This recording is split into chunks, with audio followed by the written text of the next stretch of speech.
دنیا میں ایک کتاب ایسی ہے جو کوئی بولے کوئی بولے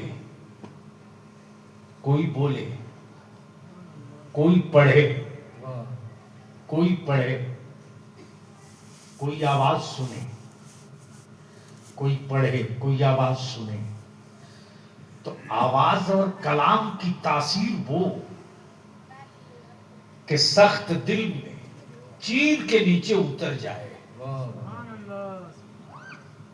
جو بغیر کسی کے سمجھائے سن کے کسی کے دلوں کو پھیر دے، اسے قرآن کہتے ہیں۔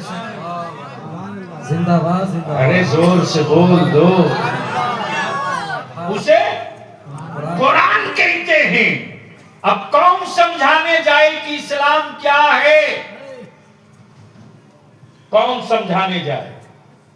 وہ بھی بھارت میں، وہ بھی انڈیا میں مصطفیٰ آئے نہیں، ابو بکر آئے نہیں، عثمان غنی آئے نہیں، مولا علی آئے نہیں، ابو ہریرہ آئے نہیں، امیر حمزہ آئے نہیں۔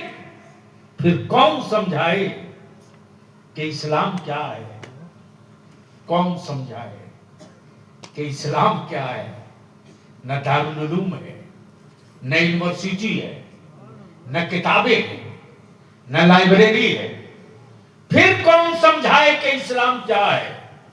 اسلام کا مساواتی نظام کیا ہے؟ اسلام کا دختری نظام کیا ہے؟ اسلام کا عدلی نظام کیا ہے؟ اسلام کا سماجی نظام کیا ہے؟ اسلام کا تعلیمی نظام کیا ہے؟ اسلام کا اکنامی نظام کیا ہے؟ اسلام کا پڑوسیوں کے حقوق کا چیپٹر کیا ہے؟ کہ کون سمجھائے؟ تو بھارت میں ایک آیا، ارے اب بول دو، اب بول دو، بھارت میں ایک آیا، بھارت میں ایک آیا۔ نہ لشکر ساتھ ہے، نہ لشکر ساتھ ہے، نہ فوج ساتھ ہے، نہ تخت ساتھ ہے، نہ تاج ساتھ ہے، نہ حکمراں ساتھ ہے، نہ تجوری ساتھ ہے۔ ایک آیا ہے جس کے پاس نہ لشکر ہے، نہ فوج ہے، نہ لشکر ہے، نہ فوج ہے، نہ لائبریری ہے، نہ دارالعلوم ہے۔ ہاں یہ ضرور ہے کہ وہ جہاں کھڑا ہو جائے وہی یونیورسٹی ہے، وہ جہاں بیٹھ جائے وہی دارالعلوم ہے، اور وہ جدھر دیکھ دے ادھر ہی لشکر ہے۔ کیفیت ہے کس میں؟ کیفیت ہے کس میں؟ ایک آیا ہے۔